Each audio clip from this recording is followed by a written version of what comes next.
Today on the Next, our guest is Anis Bennaceur, co-founder and CEO of Attention.com. Attention.com automates sales operations using AI agents. In this episode, we talk about the challenges of Anis's first startup, the breakthrough moment he had with GPT-3 that led to the idea for Attention.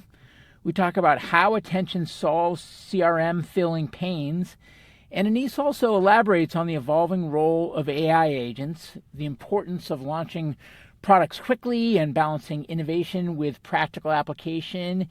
And he also touches on the internal use of AI, both in terms of how they build out the product, but also how they go to market, the potential transformation of CRM systems directionally, and the future of AI in business and in software.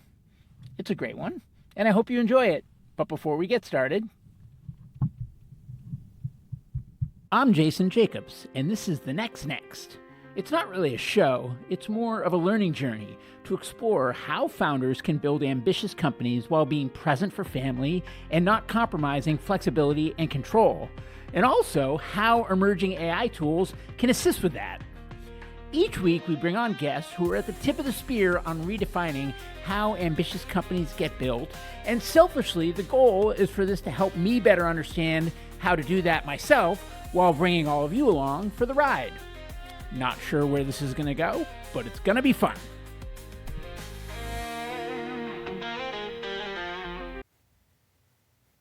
Okay, Anis Bennaceur, welcome to the show. Thank you, Jason. How's it going? Going well. How you doing? I'm doing great. Sunny day in New York. Can't be happier. Things are going good. It's also a sunny day in Boston. I feel like the weather in Boston and New York, they don't always go together, but they frequently tend to go together, it seems. But yeah, I'm psyched that you're making the time to do this. I got to you because when I published with Hadley Harris from Eniac, I asked him if he had any portfolio founders he was excited about in these areas that might want to come on, and he pointed me to you. And we have not done a prep call. I did do some prep heading into this discussion, but other than the 5 minutes that we just chatted before hitting record, it's the first time we're talking, and we'll do it live, as they say. Thank you so much for having me. Hadley's the best, by the way. Shout out to him. He's great. Yeah. As we were chatting, I didn't know him before, although I know some of his partners and a bunch of his portfolio founders. But it turns out, he grew up in this area. He went to one of the schools that my son's probably going to look at for high school, and just a bunch of commonalities. And he's a really great guy. But at any rate, tell me about Attention. What is it? Where'd the idea come from? How'd you get started in 10 words or less? Yeah, 100%. Attention automates work out of your sales conversations in one sentence, right? So you can see it as your system. And I didn't really mean one sentence. Take as many sentences as you want. Yeah. Yeah. So Attention is your system of AI agents that captures all of your customer interactions. Think of your call, emails, any structured or unstructured types of interactions with prospect. Then all of these interactions are fueled into an insights engine, right? How do we tell you how your deals are going? What does your pipeline look like? What are your customers saying? And then the last piece is the agentic piece, which is how do we push these intelligent insights to the right person at the right place at the right time? So it's what Attention does, right? We automate all of your sales operations from the first meeting that you have until you close the expanded client. How do we get into that? Great question. So this is my second startup. I'm a second client founder. And the last startup that I founded called Mixer, which was a professional network for creatives, we were actually selling subscriptions to enterprise firms like Capital One, Square, Havas, Media, and so on. And I was exposed directly to all the challenges that we're solving today. And the first thing that I remember very well is that we bought a Salesforce subscription, and Salesforce was always empty, right? And then in 2020, the pandemic happens, and everyone starts working from home, and it was extremely hard to know what was happening in our deals. There was literally no visibility, and so at that point, I started thinking about these things quite a bit. There were already existing platforms back then that could record your calls, but nothing that could really automate any of this. And really the big unlock was in July 19 of 2020. GPT-3 comes out, and they had this late round on OpenAI's platform.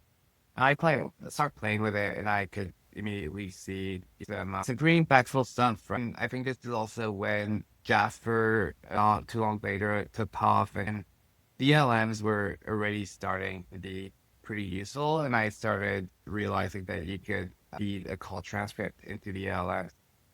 I saw that there was a massive need, and as I started attention in 2021, September 2021, with Matthias, who happened to be my biggest competitor at the time when I was running Mixer, we saw a massive need around auto-filling the CRM automatically out of your customer calls. Got it. And so once you identified that area as an interesting one, what were those earliest innings like? What did you do? Where did you start? How did you start navigating the inevitable chicken and egg that happens whenever you're trying to birth a new thing from zero? Yeah, so I remember we had kind of like these ideas around the all the friction points for sales teams. It's still, past startups never got that big, and so it was important for us to jump into a lot more discovery conversations with our ideal access customers, right? So we reached out to a ton of RevOps leaders, and sales and revenue leaders, and overall, one thing that like came consistently around their biggest pain and priorities was selling the CRM, right? Initially, what we wanted to solve was slightly different, which was more related to coaching, real-time coaching for reps. And we ended up realizing relatively fast that this was going to be more of a nice to have rather than a must have, but also at the same time, most it was going to be extremely difficult to release a product that could perfectly tell you what you had to say to the prospect in real time, especially given the state of tech back in 2021. And so, one of the other things that we kept hearing from prospects was we would pay you a lot of money if you could fill Medpic in our Salesforce, if you could custom fill every single CRM field in our Salesforce. And at the same time, you look at back in the day, platforms like Lily and Scratchpad, they built relatively sizable businesses just around the idea that you could you could just fill the CRM with a nicer interface without even using AI. And so that was also a massive signal that filling the CRM was a huge pain for every single team, and including ourselves in our past lives. And so the second we started feeding the transcripts into GPT and then autofilling the CRM with that, we saw the very early beginnings of a product market fit. Got it. And when you think about those earliest innings, how did you determine what tools to leverage off the shelf versus DIY? And then same question in terms of if you were to get going today in 2025, what would be the same and what would be different if you were starting now? Yeah, 100%. I think it was not as obvious at the time that GPT-3 was going to be the first LLM that we were going to use. And we spent a good amount of time looking into the open source models that were on Hugging Face at the time. And so we tried a bunch of different things, and the reality was just that GPT-3 gave us the best possible outputs. That was the first thing. And then the second thing was just overnight, GPT-3 had this submodel called G2. And then the minute it got to the G3, the quality of the outcomes was much, much better. And so we didn't really have to change much in our product. We just had to change a few lines of code. And that allowed us to much higher quality outputs for our users. And at that point, I remember very well the face of a user when he hit analyze call and it gave him incredible output at the time, right? And he was like, this is wizardry, right? And so at that point, we started doubling down on OpenAI's tech as the main LLM. And today, actually, as a matter of fact, we also use Anthropic and OpenAI's, and we just let our users decide themselves which model they want to lock in, or we optimize it based on the use case sometimes if they don't, they're model agnostic. And how did you balance getting a product out the door or initial MVP with making sure that you had coverage across categories that people cared about and that it was of a quality level that wouldn't be embarrassing. And I guess that's also just a founder philosophy question. How do you think about what the right balance is when you're bringing a new product to market? Yeah, I think we really subscribe to the YC ethos over here, even though we didn't go through YC. I think a lot of it is very valuable advice. And so just launch now, right? Launch as fast as you can. Don't wait too long. Don't try to build anything perfect at once because it's better to launch fast and get users and then have some early tech debt and rewrite your code as you grow. But for us, it was basically talk to as many users as you can and write code, right? And so the more you talk to users, then you try to understand their biggest pain, how to even design the product. You come up with mock-ups, right? And then you get back and call them and show them these mock-ups and it validates anything. Then at that point, you can start building in that direction. One thing that we also, a great product hack actually that my co-founder came up with at the time, him, was try to find a product that exists that solve what people are doing, right? And once you find that product, try to sell it to them. And so we had at this one point this idea of so through facial recognition, capturing people's emotion. And there was one product that existed that did that. And so I signed up to the product and then tried to sell it. And I realized that people did not want to buy it. That really expedited 6 months of going the wrong direction. And so I think that's a great hack, right? You find a very early stage product that other people have built. You say that it is your product to try to sell it and see how people are reacting to it. I And hadn't heard that before. I like that a lot. yeah, so yeah, that really saved us in terms of not having to go in the wrong direction.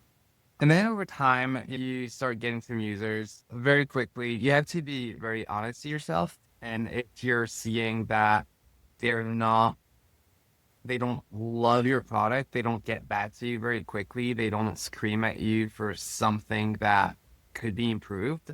Then you probably built something that people don't care about enough. It's very fast when we had our very first product out that was real-time coaching.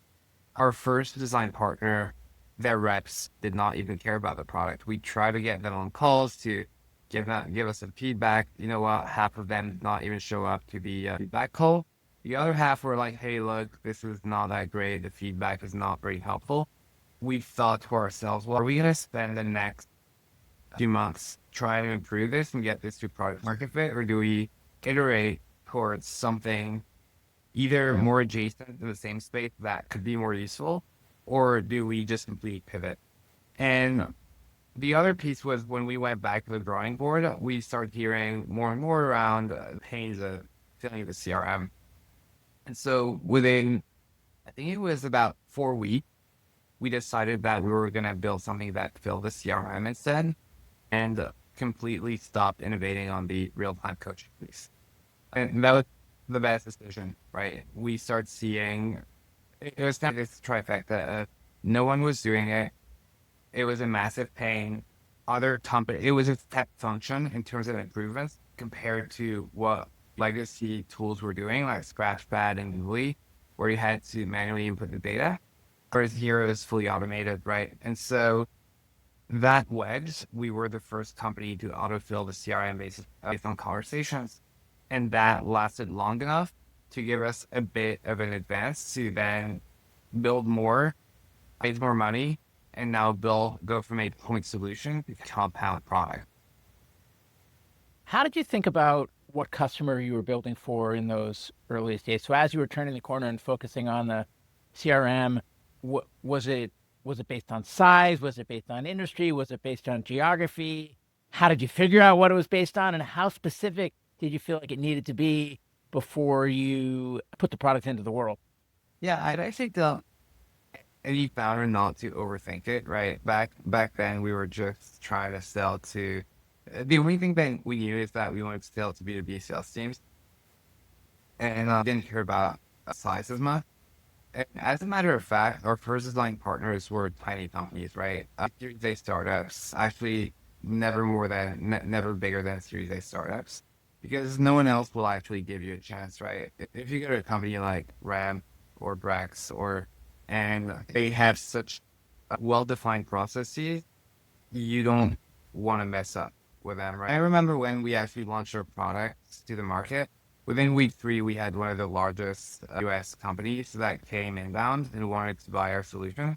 And then we received a 25-sheet info set Excel doc that we had to fill. And over time, we filled in and sent it back. Their info set got back to us and said that we could not be connecting to their calls and emails and so on and their calendars, and blocked us. And in hindsight, that was the best thing that could happen to us, because we were just not equipped to be serving such a massive enterprise firm. Now we definitely can, but back in the day we couldn't. I would advise any very early stage startup to just try to build for the smallest possible customers at first, and then graduate over time to larger and larger clients, right? When you think about our ACVs, I think from the moment we launched until now, our average ACV was multiplied by 10 in 2 years. And so the whole point behind this is that try to build for users that will be forgiving if you mess things up, and learn with them. And then over time, try to close higher and higher API type of clients. At that point, you'll start thinking about maybe more international teams and more complex types of businesses, but do not try to go for enterprise right off the bat, for example.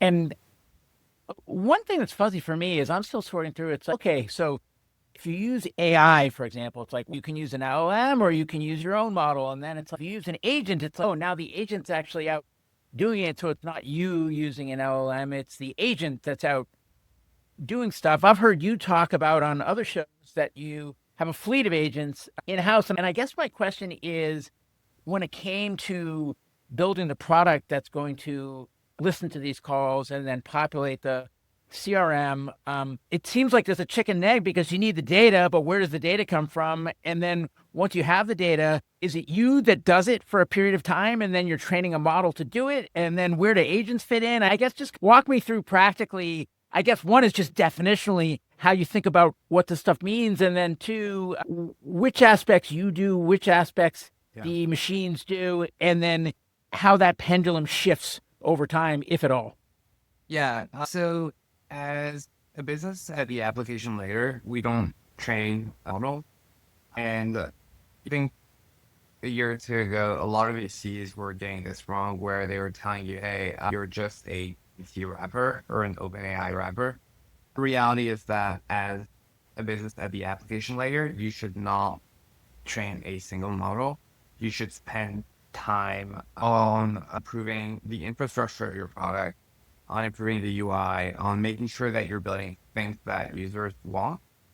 So some of the areas where we are spending time on is more around the retrieval augmented generation, around how you provide context around certain prompts, right, within your product. So let's say you have a product for sales for a specific type of business.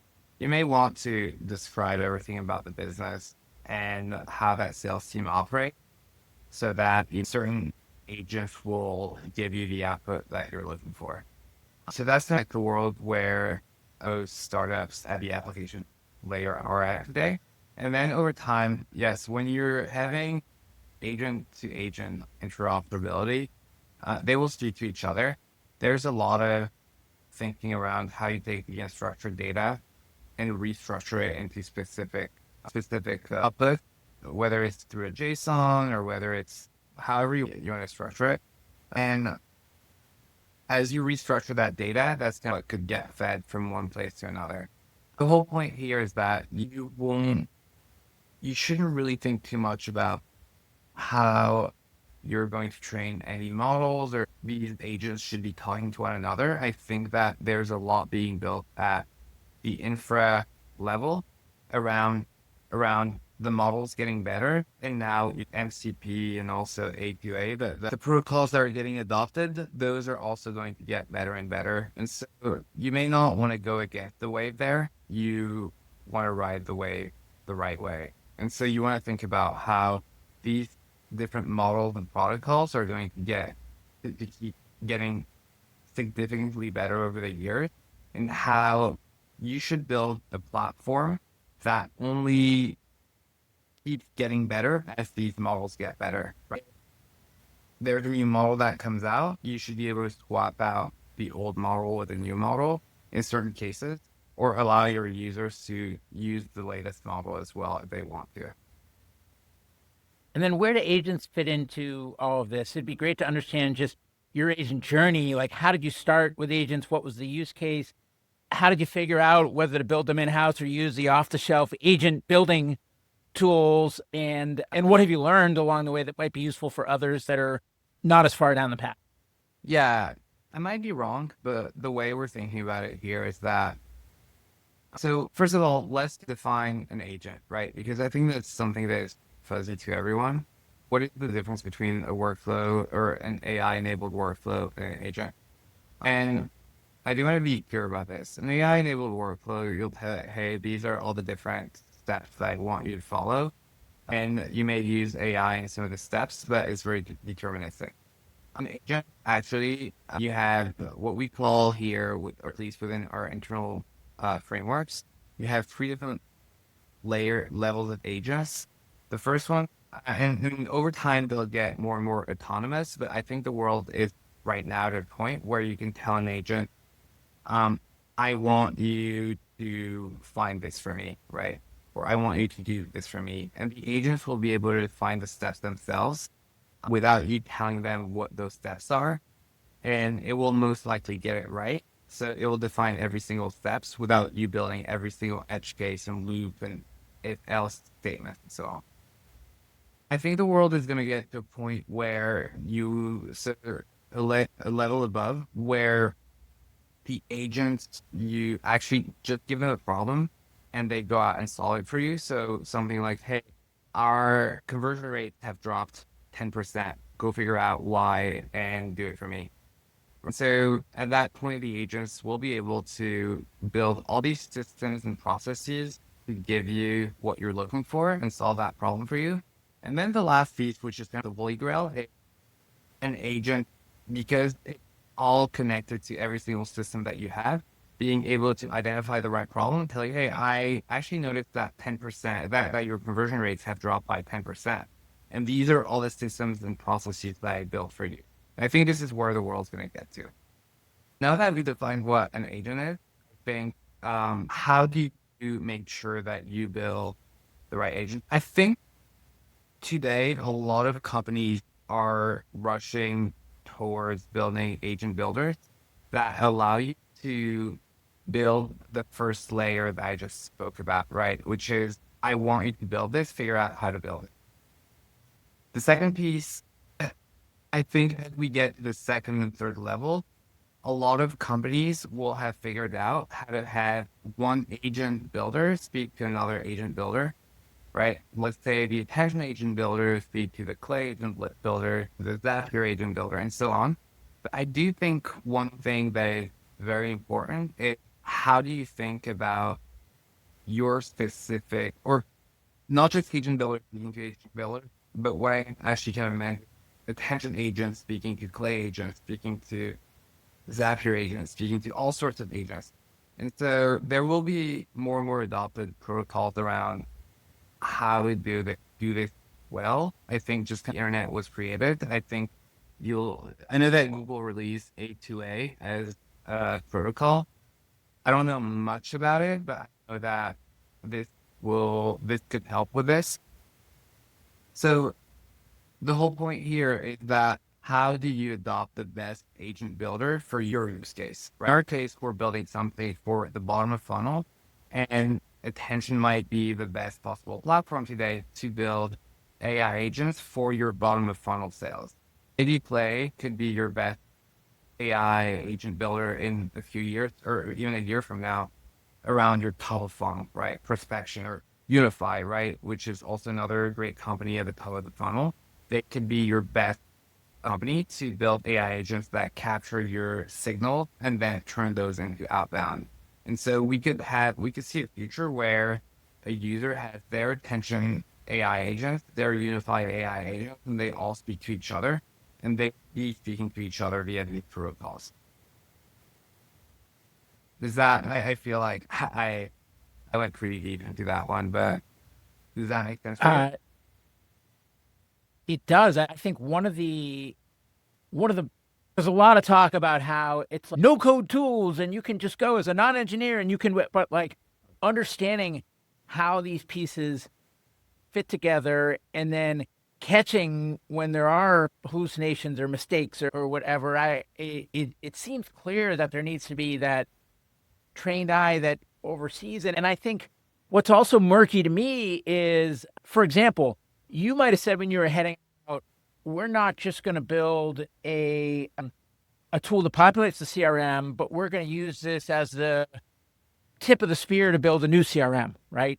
Or the company that you're using for the voice to text and the context, they might say, "Hey, now we're going to add a user interface layer, right? That's going to look more like what you're trying to do. That will actually interface with the voice to text and populate the CRM." Or the CRM players might say, "Hey, we're going to move in this direction." So I guess, especially given how quickly the landscape is changing under all of those players' feet, how do you think about where to focus, where to innovate, how to just tap dance through the minefield that feels like it is switching dynamics with every passing day and week?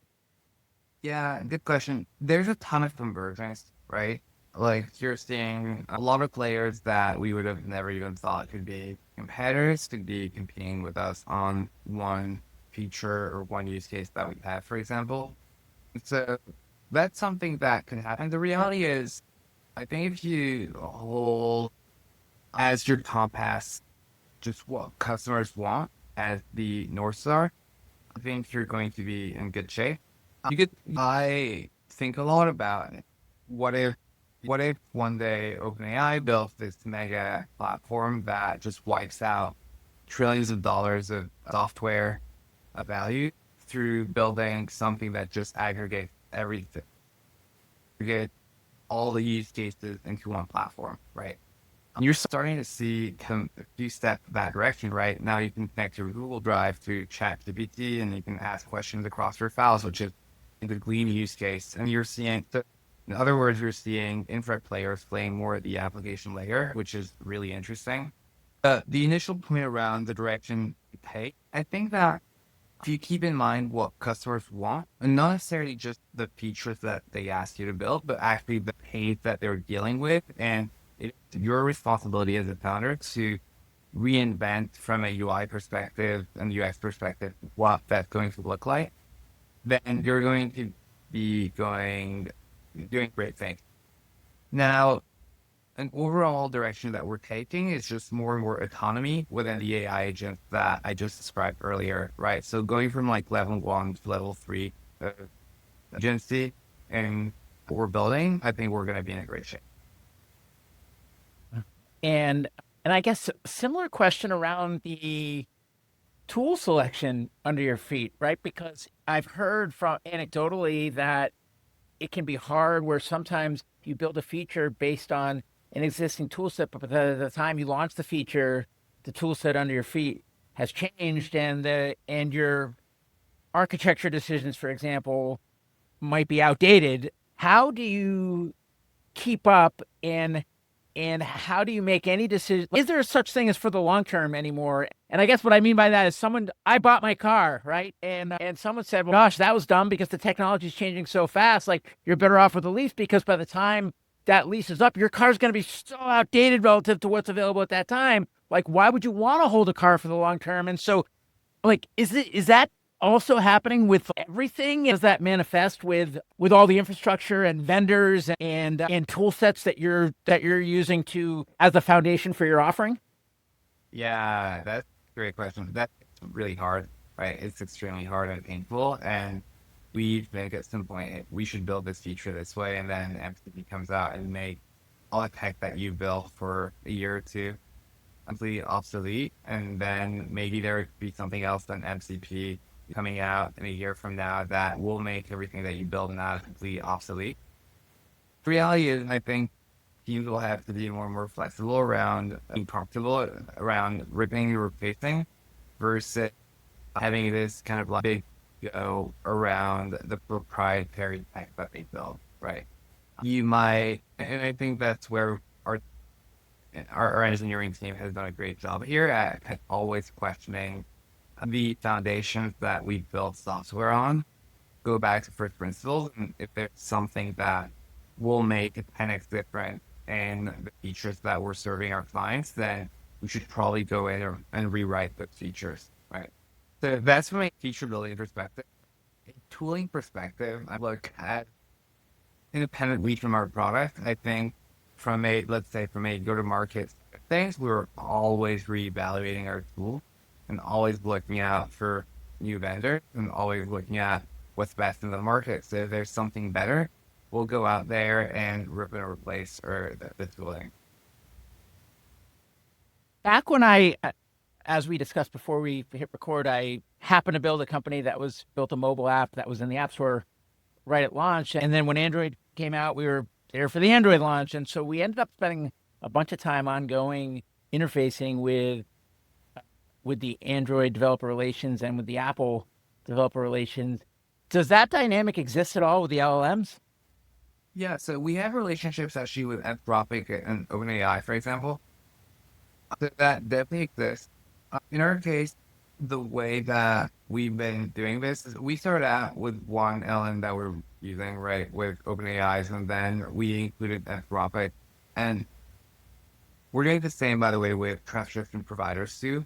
And the whole point is that you may want to build, or the way we built things is we have an infrastructure that either optimizes for the LM or the, let's say, transcription provider, for example, based on the use case, but also we have a waterfall infra that will switch model if one is not available at a given point in time. And so you may want to build something that's extremely flexible that could use different types of infrastructure providers based on the use case. And that allows you to swap the LLM again based on the new LLMs that come out. And that so far has been working great for us.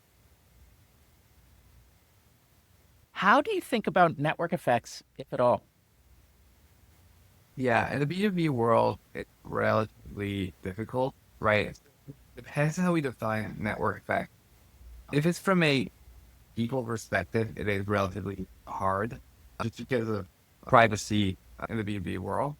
However, from a data perspective, I'm not probably the best one at talking about this, but it's all about how you define your eval, implicit evals, right? The way people build things, the way people build their workflows or their agents, and how they define success and outcomes. I think this is going to be the next type of network effect, which is, by the way, the CEO of Box, Aaron Levi, did a great post about this yesterday, which is how we're thinking about it. You have your inputs, then you have the insights that are getting generated, and then you have the AI agents who are taking actions on your behalf, and then you have to report the outcomes, right?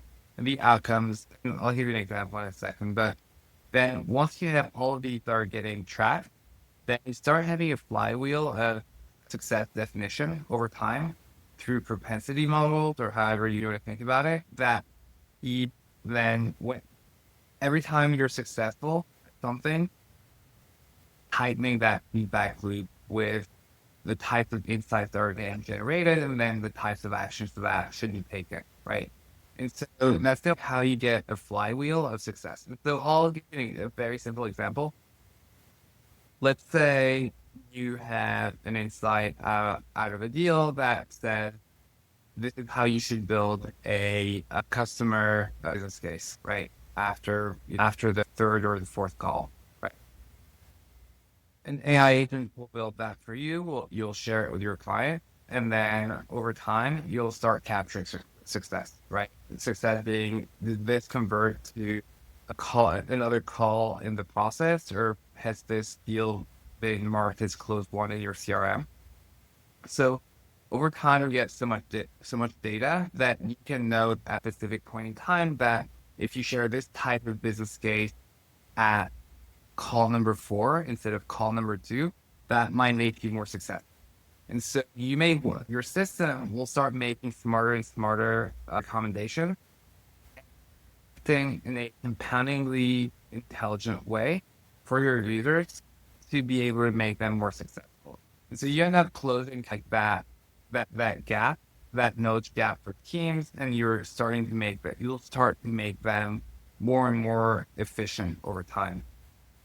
Yeah, some of the stuff I've been thinking about is around youth sports skills training, and already the light bulbs are going off in my head as you're talking. It's like, oh wait, if you watch more and more kids, you can actually start to predict what types of training for what type of kid will yield the biggest types of returns for that skill set, which is really cool. I guess a semi-related question. We talked before about competition and how it's getting easier and easier to build, and there's all this convergence happening. What are the implications of that as it relates to staying narrow and focused versus expanding your footprint, tackling new hills, evolving from app to platform, like all the kind of the VC-isms of a decade ago, right? Are they outdated now because of AI? Like, how is it changing product strategy? Yeah, that's a great question. That's something that we think a lot about. So there's two things or one main thing to keep in mind here is that it's been easier and easier to build software than ever, and it's going to keep going that direction. And so the way you want to think about it is how deep can you go into one specific use case or feature, to the point where there's very little improvement left to be done, right? Maybe like if you get a competitor that comes in within that specific use case, at best they could be 10% better than you, but that won't matter enough to get a customer to churn you to go to that competitor. And once you're done with that use case, then you move to the most adjacent, underserved use case and start to build it in a similar fashion, right? And you don't want to go into anything that is too far beyond, right? And I'll give you an example. Let's say in our case, we are very good at automating the bottom funnel, right? Filling the CRM, scoring your sales reps, scoring your pipeline, and so on. It won't be too crazy of a jump for us to go from this to now automating the top of the funnel because it is too not only it is too far from our current use case, but also B, there are way too many companies that are incredibly good at doing that. So we don't even want to waste our time on going in that direction. Instead, the actual answer to me is building pound startup within the most narrow scope that you have, right? And that may not be that tricky or that easy to understand for people, but I'm sure in each use case, you'll think about what is the best scope, the most narrow scope where I can be incredibly good at. And that has to be balanced again around what your customers want. Some customers will say, I want the best in class tool for top of funnel. I want the best in class tool for bottom of funnel. And then some other customers will say, I don't really care. I just want something that automates everything from top to bottom. And I think in both cases, the markets are huge and you just want to think about what's best for your clients. I've been dying to ask you, given how much AI plays a role in your product itself, how are you leveraging AI internally as it relates to how you build? And then same question as it relates to how you go to market. Yeah, everyone at the company uses AI every single day, right? Like 100% of our company in every function. So our engineers obviously use AI. Everyone uses Cursor. Then everyone within growth and ops is also using AI to automate more and more growth types of outbound or content creation every single day. use AI. And then even our sales reps, right? They use Attention, an AI platform, but also sometimes like when like GPT-3 is incredibly good point, it can help you think about how to go a certain way, right? Ask it for advice. Like it's surprisingly good now compared to all the previous models. It's every single one our company use AI just every single day, multiple times a day, whether it's through chat GPT or whether it's through specific solutions that are leveraging AI. And the last piece is how do you automate workflows or agents within specific use cases, right? I want to outbound to a specific category of people, or I want to create content out of my sales conversation that anonymize content out of specific use cases that our customers have and push it as blog content, right? D3 will be incredibly good at doing that. And if you use a tool like Aerox, incredible platform for content creation, you'll have the ability to publish tens, if not hundreds of articles that used to take you days or weeks to write back in the day. That all makes sense to me as it relates to using AI in a point way. So the way I do it, like I record an audio of this discussion and the video, I will populate it in Descript. I will use AI being Descript to help edit it. We're using Riverside to record. Riverside will pull the clips using AI of the ones it thinks is interesting. It's like you click a button, you get an outcome. But earlier you were talking about how we're moving more and more like those layers of agents, right? And how we're moving to a world where agents will be operating more and more autonomously with guidance that's like higher and higher order, right? Or more and more self-directed, I should say. How does that get managed? Where does that sit in your organization? Where should that sit in any organization that starts to lean in this direction? Yeah, it's not trivial, but I'll try to be creative here. In your specific use case, something. So level one would be say every time I have a call or I have a podcast getting recorded with a guest, I want you to search everything about them, whether it so go out and transcribe their past podcasts, read every long post or LinkedIn post that they wrote about, and just give me everything they've out there so that I can come up with very smart questions. So that's the first level. The second level would be something around you say, I'm going to meet with this person.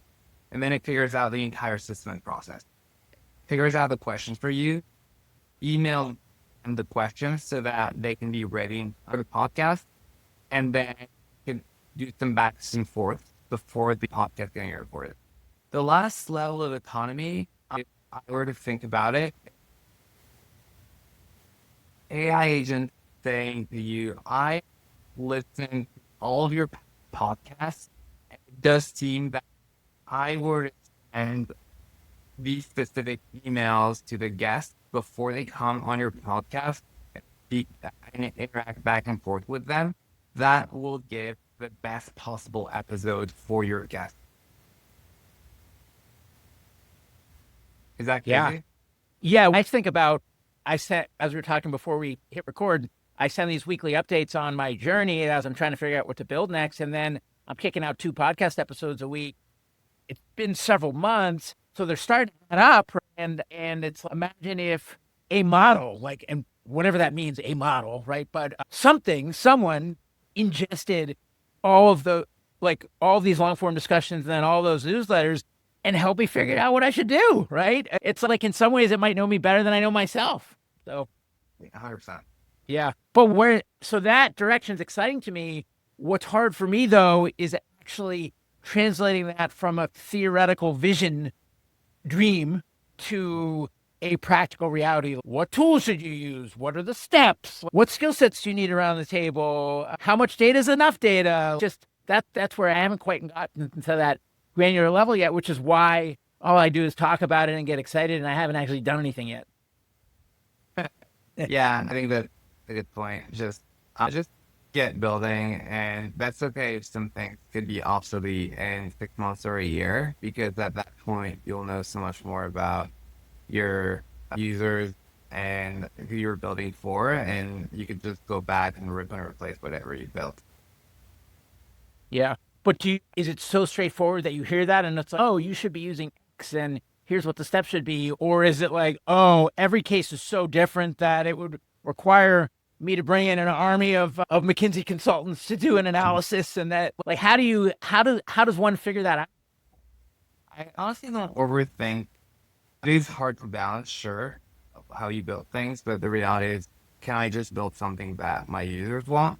And that should be the North Star. If I'm Mm-hmm. building something that my users want, they don't care about what models, or most of them won't care about what models or how your infra is being built.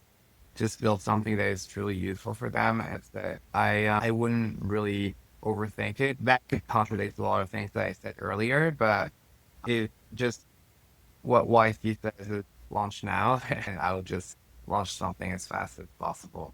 So is it one set of agents that's doing one specific set of activities, or do you have almost like clumps of agents that are doing different things? And is it the same person or team that's managing all the agents, or is it more done by functional area? Yeah, great question. In the case of attention, we have templates and libraries, or libraries of templates that could be adopted. Then the most important thing is that each client has their data structured in different ways and their CRMs and specific custom objects, and their businesses will run in a specific way, and they'll have X amount of teams and these amount of reps. And so at the end of the day, when we onboard a client, we have a team of what we call technical account managers or for deployed engineers that will deeply understand how your business works and operates and build custom agents off of the initial template libraries that we have.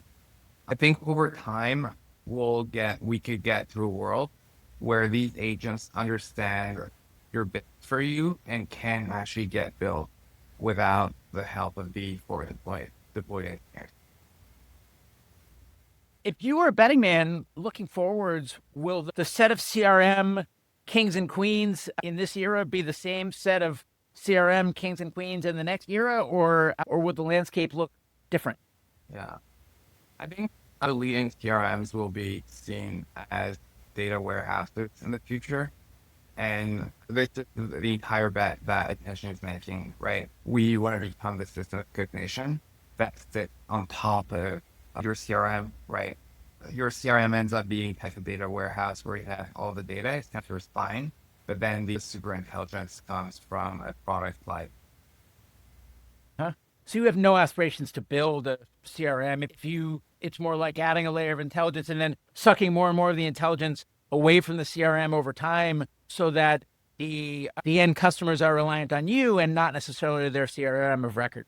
I won't say much more here. I plead with it.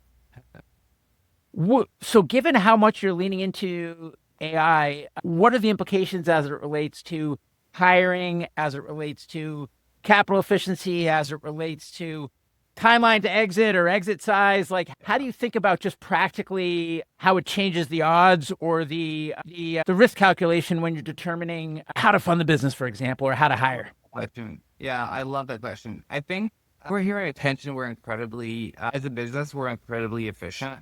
Our ARR per employee is very high. And the way we're thinking about it is that we really try not to hire within a specific function. Things can be automated with AI. Right? So I know that a lot of leaders like Kobe at Shopify, or I also saw the CEO of Duolingo write something very similar. I saw that. And that's been how we've been thinking for the past 2, 3 years. And even when I was building the business, I wanted to build a business that could be incredibly efficient. Now, businesses will still have to grow in count because competitive plays, right? Your competitors will hire more people. They will probably outgrow you. You can maybe play it in a smart way by automating more and more, but still over time, you'll need to serve your customers and your prospects, and so hire more headcount, for example. The main difference is that I think ARR per employee will be way higher than it was. And that also means that companies will most likely IPO with fewer employees than ever. And that will make an entire new generation of early employee being way richer than ever, right? Through equity allocation. Did, does that also mean that these companies will raise less capital while they're private? It really depends on what you're building, right? Interestingly enough, so I kind of realized this the other day where I looked up the all the employees that we had over at Pension, and we're a late Series A, almost Series B startup at this point, and 65% of our employee base actually engineering and product, right? Normally, it tends to be closer to 50-50, especially for a product at the application layer that serves the revenue teams. I just think that could be as efficient as you can. The team, you'll most likely need to have more headcount that will overview a lot of these automations that you're running, build more automations, and cover more and more. It's kind of like how we're thinking about it. I'll give you a specific example. In our growth team, we, for example, had only 3 people in our growth. One covers outbound, one covers content, and one covers business operations. And they have a ton of automations, and they're running this team as if historically there were 10 employees within that system. And now we'll add another content hire. I don't want to have 10 content hires that will create content for us. I only want to have one person that will manage their entire army of content. I mean, you alluded to this a little bit before, but where does the line of demarcation stop as it relates to, like in your wildest dreams, what have you built if you're successful? And then what is outside of the domain of where you would go, where you know that it would make sense to either just say no or to partner? Yeah. Before you would get attention to the system of cognition that I mentioned earlier, that is fully autonomous and agentic, and do that way faster than everyone else, like and being years ahead of our second closest competitor, and be worth tens of billions of dollars at the business, that'll be incredible. Right? So that me serving all the best logos in the world, all of the best in class customers, and be that one obvious platform for everything. Does that answer your question? It does. Yeah. Yeah. I'm cognizant we're pushing up on time. Final few questions. So, key priorities over the next 12 or 18 months. Yeah, continuously grow. We grow a business from a revenue perspective and making sure that our customers still love us as we grow the business, right? So that means investing a lot in the product and making sure that we keep super serving our clients as if it was day one, but with a way higher quality product. Series V will probably happen by then. And yeah, it is getting so hard to know what the world will look like in a year. I wouldn't want to be a venture investor right now. Like it's just so hard to know. Like it's just uncertainty at every layer. It seems like, 100%, yeah, I know. At the it's end of the it's day, I think like we're kind of closing the loop. But when I think of Hadley, I think one of the main reasons why he invested in that, I mean, with you, is he just saw something in us, the founders. He definitely made that founder bet. We were both repeat founders, and we were approaching things the right way, and that's how he made that bet versus trying to look into every single hole that our business model was gonna. anyone speaking to the listeners for a minute. Anyone from the listeners that you want showing in your inbox? Are there customers or key hires that you want to shout out? It's just a promotional chance if there's anything you're trying to solve for that you want to call out to the world. Wait, would you mind bring back any clients? Oh, like if you have, if you're trying to make a key hire, if there's a certain type of customer you want to hear from, if just anyone listening that you want to hear from, this is your chance to give them a shout out. 100%. For a key hire, I would love to have the perfect contact hire. We work 5 days a week here in New York, so it'll have to be someone who lives in New York and is okay to grind. actually wants to grind. From a customer perspective, after seeing that Toby pin post and Twitter post, I would love to have Shopify as a customer.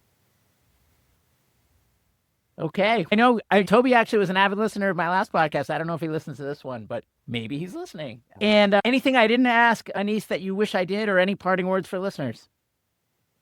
I think we covered a ton.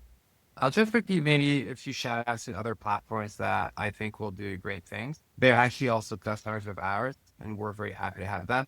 Unify, incredible platform for your telefunnel and capturing signals and then automating outbound for you. And AirOps, also incredible platform to create content. Great. Thanks so much for coming on. I learned a ton. And yeah, I'll eagerly be watching your progress and looking forward to keeping in touch. I'll be rooting for you. Thank you. Bye. Thank you for tuning in to The Next. If you enjoyed it, you can subscribe from your favorite podcast player. In addition to the podcast, which typically publishes weekly, there's also a weekly newsletter on Substack at thenextnext.substack.com. That's essentially for weekly accountability of the ground I'm covering, areas I'm tackling next, and where I could use some help as well. And it's a great area to foster discussion and dialogue around the topics that we cover on the show. Thanks for tuning in. See you next week.